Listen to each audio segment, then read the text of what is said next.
Capítulo 1, versículo 4 apenas. Sentado aí do jeito que você está, abra em Eclesiastes, capítulo 1, versículo 4. Louvado seja Deus. Diz assim: uma geração vai e outra geração vem, mas a terra para sempre permanece. Quero também fazer uso paralelo a este texto. Aqui, no primeiro livro de Samuel, capítulo 3, que é bem conhecida dentre os leitores, os estudantes da palavra de Deus, diz assim: o jovem Samuel servia ao Senhor perante Eli, e a palavra do Senhor era muito rara naqueles dias. Não havia visão manifesta. Amém?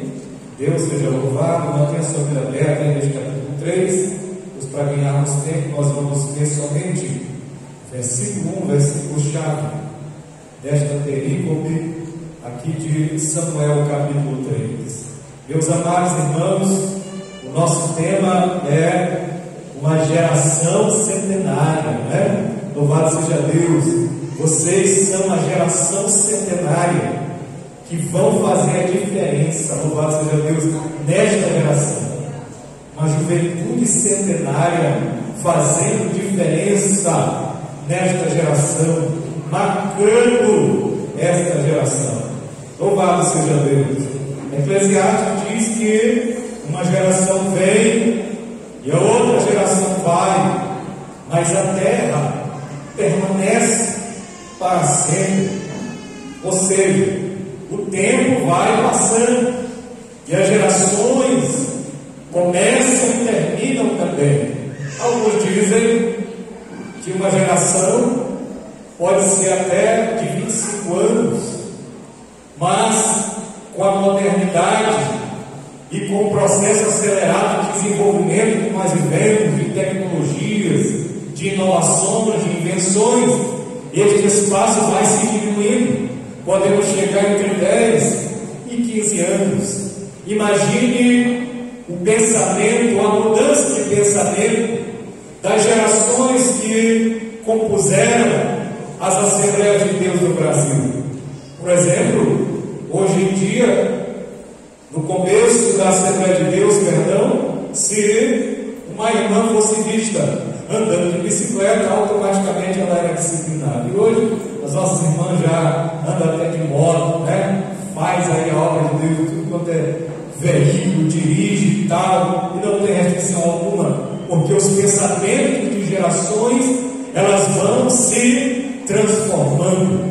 A bem da verdade é que nós ainda da Assembleia de Deus preservamos os nossos costumes, mas precisamos ser sinceros e perceber que muitos dos costumes tradicionais das Assembleias de Deus lá no início, hoje já não estão sendo tão respeitados ou vivenciados por causa dessa mudança de geração e de pensamentos. Existem ainda muitos homens de Deus que estão à frente do trabalho que ainda lutam pela identidade da Assembleia de Deus no Brasil. É claro que se desenvolveu a Assembleia de Deus no Brasil e ela desmembrou-se, por exemplo, da Assembleia de Deus original, como nós chamamos de Assembleia de Deus Mãe, e depois foram surgindo outras Assembleias de Deus no Brasil, já mudando alguns costumes, alguma maneira de ser, mas é porque isso dentro de um aspecto temporal normal, a mudança de pensamentos, a mudança de costumes, exatamente por causa da renovação das gerações. As gerações vão passando, as gerações vão mudando, mas o mais importante disso tudo é manter-se fiel à palavra do Senhor. Louvado seja Deus. Não importa em que geração estejamos, essa geração tecnológica, essa geração do rápido, essa geração fast food, esta geração do automático. Não importa que estejamos nesta geração tecnológica, o que importa, meu jovem, é que você se preserve, louvado seja Deus, aleluia, como jovem servo de Deus, autêntico, espiritual, santo e preparado para servir ao Senhor. Podem passar-se as gerações, as filosofias, os pensamentos, a maneira de pensar pode se passar, mas a palavra do Senhor, ela permanece para todo sempre, louvado seja Deus. Os costumes mudam, os pensamentos mudam, mas a nossa essência não pode mudar. A nossa essência permanece. Essência de adoradores, essência de homens e mulheres de Deus, essência de jovens que fazem a diferença nesta geração. O que você deve fazer aqui? O que você está fazendo nesta geração? Precisamos marcar a nossa geração. Você precisa marcar a tua geração, porque quando você menos esperar, ela vai passar, e passa rápido. E passa muito rápido. Jovem, você que está aí, quando você menos espera, como Eclesiastes diz, que qualquer momento você vai ficando banguela, a qualquer momento os seus braços vão perdendo as forças, os teus joelhos começam a tremer, o guarda da casa já não tem mais força. O autor Eclesiastes usa essa figura de linguagem para descrever a força da juventude que se passou tão rápido, mas daí conclui de tudo que se tem dito.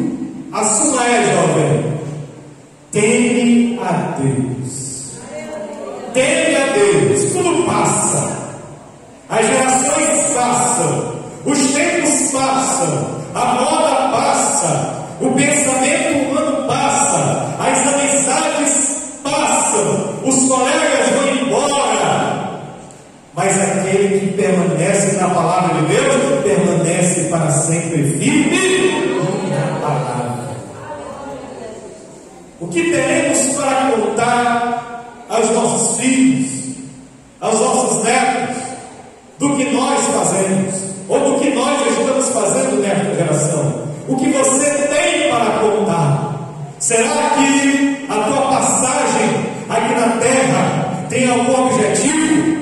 Você precisa marcar a geração a qual você pertence. As pessoas precisam lembrar de você, não para você se gabar, para você se exaltar, não, mas a nossa passagem aqui nesta terra, ela precisa ter algum significado. Alguém precisa ser abençoado com a minha vida aqui na terra. Louvado seja o nome do Senhor.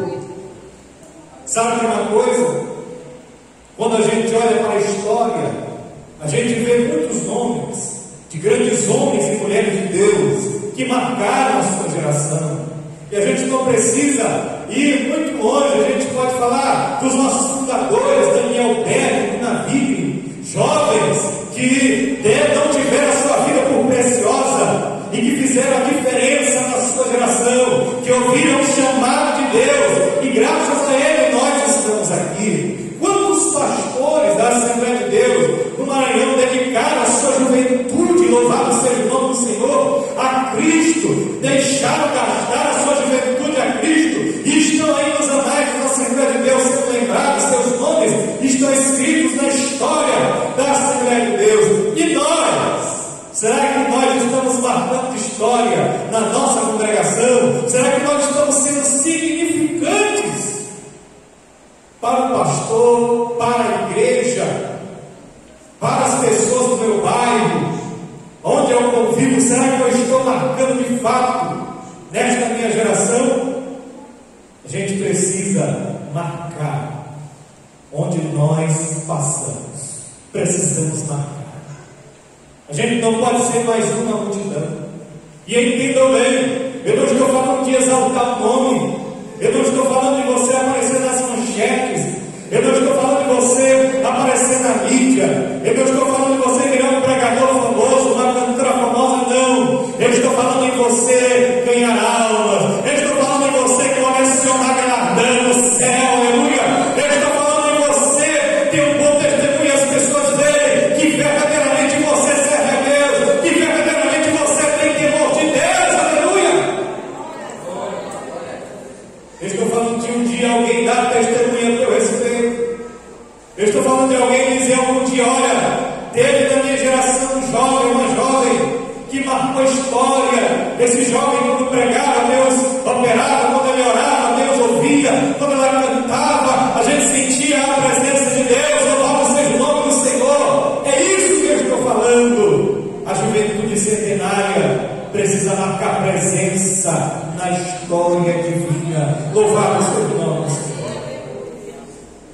No texto que nós lemos de 1 Samuel, capítulo 3, nós vamos ver a história deste homem que marcou a sua geração, o jovem Samuel.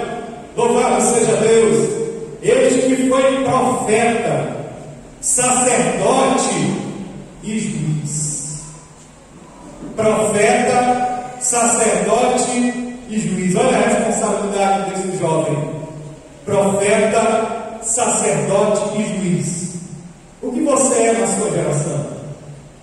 Você é profeta? Você tem o ministério da palavra? Você tem levado a palavra de Deus? Você é sacerdote? Você tem orado, tem intercedido? Você tem se colocado no lugar das pessoas? Você tem jejuado? Você tem feito o ofício sacerdotal, que era defender, cuidar da palavra de Deus, das obras do Senhor? Louvado seja o nome do Senhor. Você é daquele tipo que se autodenomina levita. Eu sou levita da casa de Deus, mas não sabe nem o que o levita fazia, né?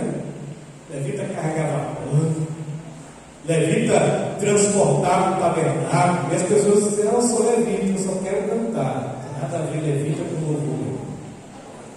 Ser levita é trabalhar, arregaçar a manga. Não tem espaço na geração centenária para jovem preguiçoso. Não tem espaço na geração centenária para jovem que só quer o venha a nós, o nosso reino nada. Mas tem espaço para jovem trabalhador. Louvado seja o nome do Senhor. Tem espaço, aleluia, para quem quer fazer a diferença. Levita na casa de Deus.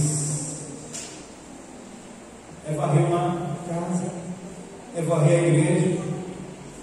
Não é esperar só pelo diácono vir na janela aberta, terminou o culto, vá fechar. Não espere que o diácono venha abrir a igreja para você entrar. Vá lá, pegue a chave, você também é crente, e abra o templo. Louvado seja o nome do Senhor. A gente precisa ter jovens que orem voluntariamente, sem ser necessário ter convocação de oração.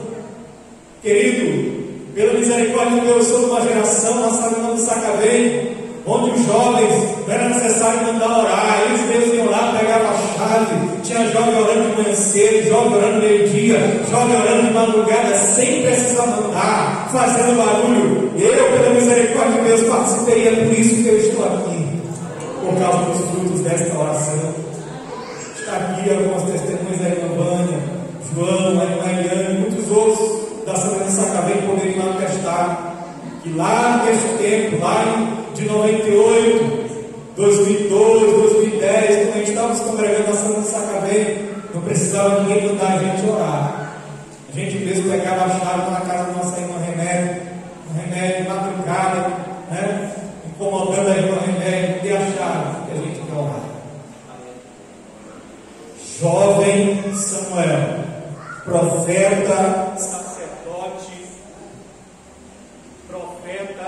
sacerdote e juiz da sua época. O papel de juiz era um papel de liderança.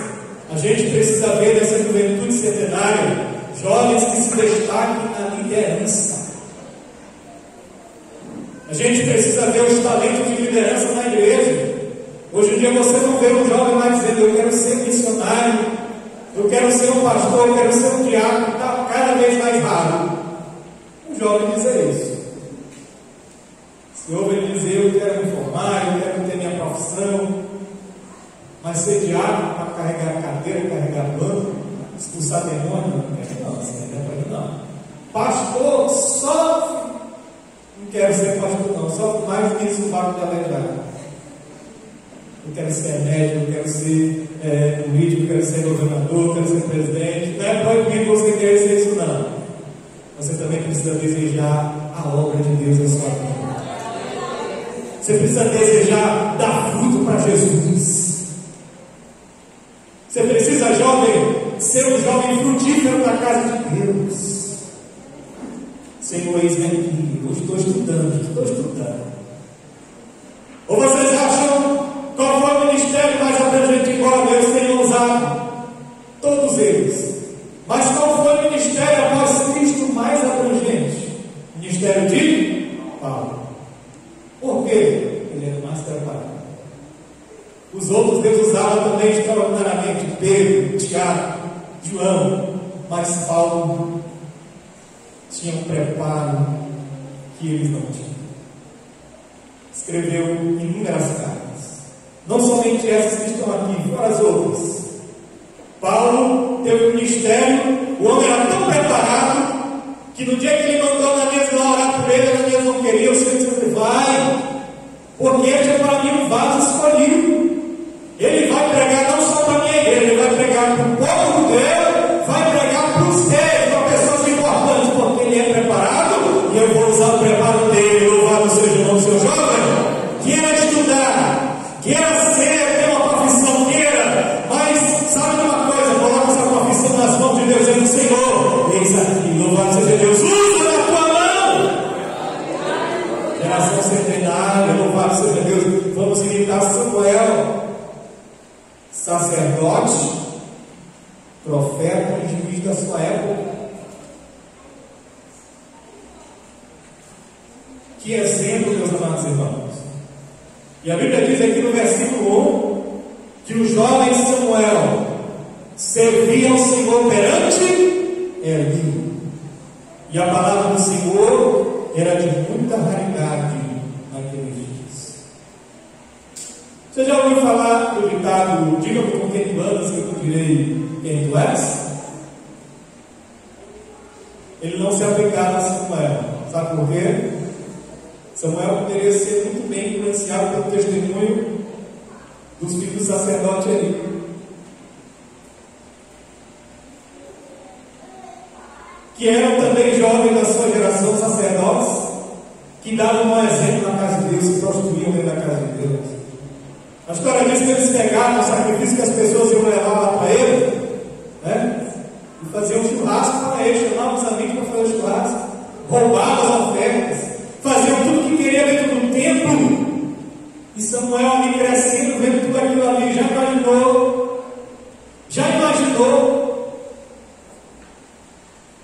É complicado, né? Ser filho de pastor por causa disso, né? Ser filho de ninguém.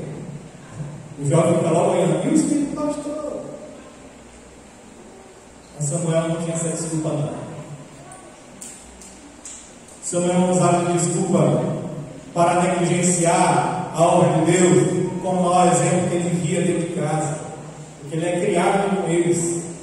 E Samuel estava ali servindo ao Senhor.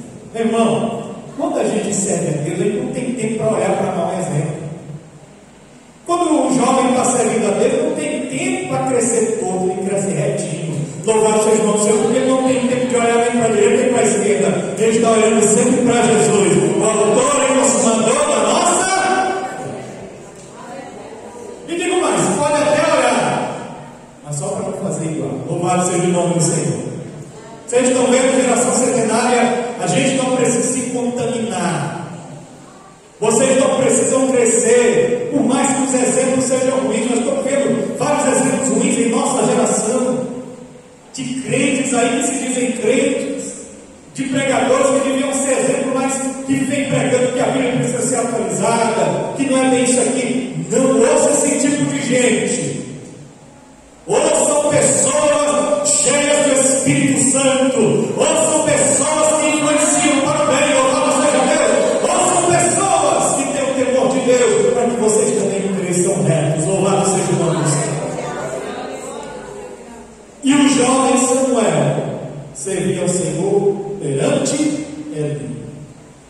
Eli, que era o sacerdote daquela Olha aí, meu irmão, uma liderança ruim não é sinônimo para nós liderados sermos ruins. Faça a diferença, geração do centenário. Não coloque culpa na sua liderança, bem que a liderança tem uma carga pesada, mas o autor de Deus diz assim: olha, diante da nuvem de testemunho que nós temos, aí continuemos olhando para quem? Para Jesus. Líderes falham, homens erram, não se apoiem. Não apoie a tua fé na liderança. Você pode até pegar como exemplo, mas às vezes a gente cai no grande erro de usar a liderança como muleta para nós. Só ler a Bíblia se o pastor mandar. Se eu vou orar se o pastor mandar. Se eu vou fazer isso se o pastor disser que eu tenho que fazer. Não, meu filho. Você sabia que você pode pegar essa Bíblia aqui e estudar sozinho, sabia? Você sabia que você pode ir lá no CPAD e comprar um livro teológico e estudar? Você sabia que você pode pegar a revista da escola bíblica dominical, ler de capa a capa, estudar, louvado seja Deus, e buscar em outras fontes seguras da palavra de Deus? Você sabia? Não fique esperando só o professor da escola bíblica dominical, naquela aula lá na escola da IBD. Não, você pode se aprofundar nos temas. A gente vive a geração do fast food que tudo tem que estar pronto. Tem que estar tudo mastigadinho. Ninguém quer buscar mais, ninguém quer mais estudar a palavra para Deus dar a mensagem. Tem uns pregadores aí que vão lá na internet, colam a mensagem, decoram o sermão e vem pregar. Não faça isso. A fonte não secou, isso aqui é um poço, ó. Aleluia, que não seca, isso aqui é um oceano que não seca. Uma geração que Deus não dá mais os louvores. Os louvores são tudo copiados. Eu vim dizendo para minha esposa lá em casa: o povo está tão sem inspiração. Os nossos compositores estão sem inspiração. É tudo copiado dos Estados Unidos. Uma música lá, 3 acordes no máximo, e fica naquela repetição sem inspiração. Ainda tira o nome de Jesus das músicas. Meu Deus, geração centenária, vamos fazer diferente. Você vai orar, Senhor, dai-me louvores. Dai-me louvores. E não conseguia alcançar uma época em que os tempos perdiam letras para Deus. Hoje a gente se conforma só com os louvores prontos, não é errado. Mas cadê o louvor que brota do teu coração? Cadê a tua composição? Você, músico desta geração, cadê a tua composição? Cadê aquela progressão que você pede para Deus, uma progressão diferente dos acordes e das notas? Senhor, me dá graça, inspira esse louvor. Cadê aquela oração do vocal que diz: Senhor, quando nós cantarmos, desce fogo, desce cura, desce milagre. Ei, geração centenária, vamos despertar para essas coisas. Vamos abrir os nossos olhos para a verdadeira adoração neste tempo. Louvado seja o nome do Senhor. Chega de cantar músicas que falam de vingança. Vamos cantar músicas que falam de Jesus. Vamos cantar músicas que falem da presença de Deus. A gente fica vendo essas músicas aí. Quem não me aplaudiu agora vai ter que me aplaudir. Vamos fazer a diferença? Quer fazer a diferença? Não quer ser mais um na multidão? Faça a diferença desde agora. Não fique esperando ninguém mandar você fazer a diferença. Vá lá e faça, louvado seja o nome do Senhor. Vá lá e pregue, vá lá e adore, vá lá e glorifique, vá lá e ore, aleluia. Aleluia. Nem que você esteja sozinho, como estava Samuel no meio daquele sacerdócio. Mas tem uma hora que Deus vai agradar no céu e falar contigo. A história diz que Samuel estava lá servindo ao Senhor no templo, e antes que a luz do templo se apagasse, o Senhor chamou Samuel. Aleluia. Samuel, na sua inocência, disse a Eli: eis-me aqui, Eli. E ele disse: eu não falei contigo. E se repetiu algumas vezes até que Eli entendeu: olha, Samuel, da próxima vez, você não precisa vir até mim, não. Da próxima vez, quando a voz chamar o teu nome, você diz: eis-me. Vocês entenderam? Samuel não precisou de atravessadores para falar com Deus, e Deus fala com ele. Às vezes a gente fica esperando profecia, né? Às vezes a gente fica esperando o pregador: vem, tal, seu Deus, vem aqui na frente, Jesus vai te batizar e faz toda. A gente está muito esperando das pessoas como somos nós que devemos buscar. Nós é que devemos buscar, não é pregador, pastor que vai buscar por ti, não, meu jovem. É você que tem que pagar o preço sozinho. Samuel estava lá, de madrugada ele ouviu a voz do Senhor. A história diz que Samuel, até aquele momento, não conhecia a voz do Senhor. Mas a partir do momento ele aprendeu. Ele aprendeu a ouvir a voz de Deus. E a história de Samuel foi um dos maiores profetas de Israel, que lhe revelava coisas assim, né, maravilhosas. Louvado seja o nome do Senhor. Então, um jovem da geração centenária que quer fazer a diferença, siga esses passos.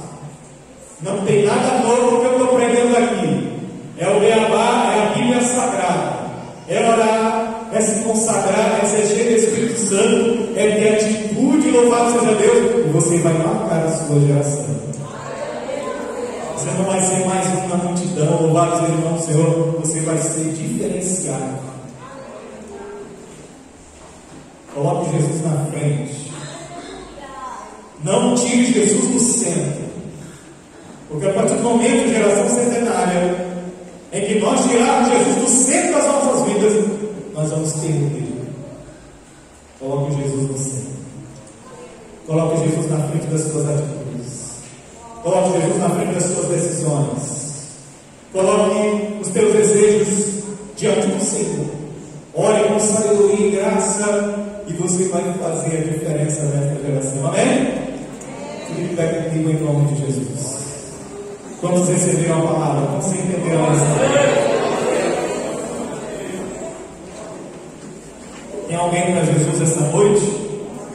Todos são crentes? Alguém que ouviu a palavra de Deus me tocar?